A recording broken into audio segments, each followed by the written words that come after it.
আসসালামু আলাইকুম, সবাই কেমন আছেন? আশা করছি আল্লাহর অশেষ রহমতে সবাই ভালো আছেন। আমিও ভালো আছি।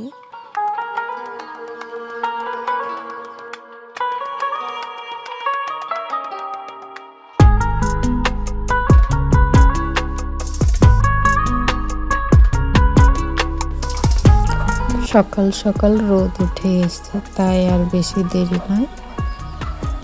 যেখানে যেখানে কাপড় চোপড় ছিল আদোয়া সব খুঁজে নিয়ে এসে ভিজিয়ে দিলাম। ভিজিয়ে নাস্তা কাজ শেষ করে নিলাম। নাস্তা খেয়ে তারপরে এগুলি ধুয়ে দিব। নাস্তা খাওয়া শেষ, এখন রান্না বসিয়ে দিছি। রান্নার পাশে আমি আবার পানি গরম দিয়ে দিলাম বাচ্চাদেরকে গোসল করার জন্য। আমিও গোসল করব, সবাই গোসল করবে, তো এই জন্য ভাবলাম যে দুই চুলাতে পানি দিয়ে রান্নাটাও শেষ করে নিই, পানিটা দিয়ে একজন একজন করে গোসলটাও সেরে নিই। তাই ডাল রান্না করে ফেললাম আর ওখান দিয়ে পানি গরম করে গোসলটা করে দিলাম আমার বড় মেয়েকে। এখন আবার পানি দিয়ে রাখছি, তো পানি দিয়ে আমি বাচ্চাদেরকে সবাইকে গোসল করিয়ে দিলাম, আমিও গোসল করে নিলাম। আর সকালে যে কাপড় ভিজাইছি ওই কাপড় আর ধুই নেই, তো গোসল করার সময় ধুয়ে দিচ্ছি।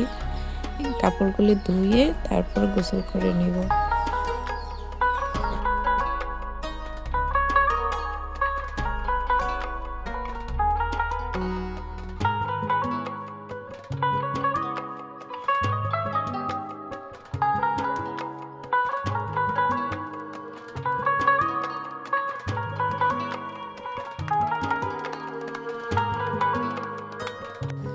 কাপড়ের মধ্যে অনেকটা সাবান পড়ে গেছে আজকে।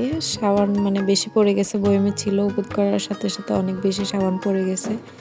তাই আমি সাবানটা চিপে আবার বালতিতে নিয়ে নিচ্ছি। বেশি সাবান পুকুরে গেলে আবার মাছের ক্ষতি হবে, কারণ কলের পানিটা আমাদের পুকুরে যায়। তো এখানে রেখে দিচ্ছি। আরও কিছু ময়লা কাপড় আছে, যেরকম গরম মোছার তেনা আছে, ওগুলি ধুয়ে দিব এই সাবানের পানি দিয়ে। আর বাকিটা বাইরে ফেলে দিব, উপরে ফেলবো, পুকুরে দিব না আর কি। তো এই জন্য আমি চিপে আর সাবানটা রেখে দিচ্ছি, যেহেতু বেশি সাবান প্রয়োজন নেই। আর শীতের দিনে কি জানেন, আজকে একটু রোদ উঠছে তাই কাপড়গুলি ধুয়ে দিলাম, বেশি জমে গেছে অনেক কাপড়। এই 3-4 দিন তো কুয়াশা ছিল, যার কারণে অনেক বেশি কাপড় চোপড় ধুই নেই, সব জমিয়ে রেখেছিলাম। আর বাচ্চাদের কাপড় সব ময়লা হয়ে যায় শীতের দিনে, আর নোংরা করে ফেলে। আরও এখানে তো মাটি, বাড়িতে গ্রামে তো মাটিই বেশি হয়, যার কারণে কাপড় প্রত্যেক দিন চেঞ্জ করতে হয় 2 সেট 3 সেট করে। দুপুরবেলায় খাওয়া দাওয়া শেষ করে ফ্রি হয়ে বাবুদেরকে ঘুম পাড়িয়ে দিয়েছি, দিয়ে আমি একটু কাজ করতে বসে গিয়েছি, টেলারি কাজ।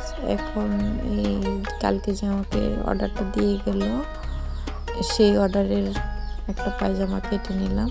প্যান্ট কাটিং সেলোয়ার বানাবো, তাই তো এটা এখন কেটে বানিয়ে নেব বাবু ঘুমে থাকতে থাকতে। এবং যারা এখন পর্যন্ত আমার ভিডিওটি দেখতেছেন, একটি লাইক দিতে ভুলে গেছেন, প্লিজ আমাকে একটি লাইক দিয়ে দিবেন। আর বেশি ভালো লাগলে চ্যানেলটি সাবস্ক্রাইব করে আমার পাশেই থাকবেন।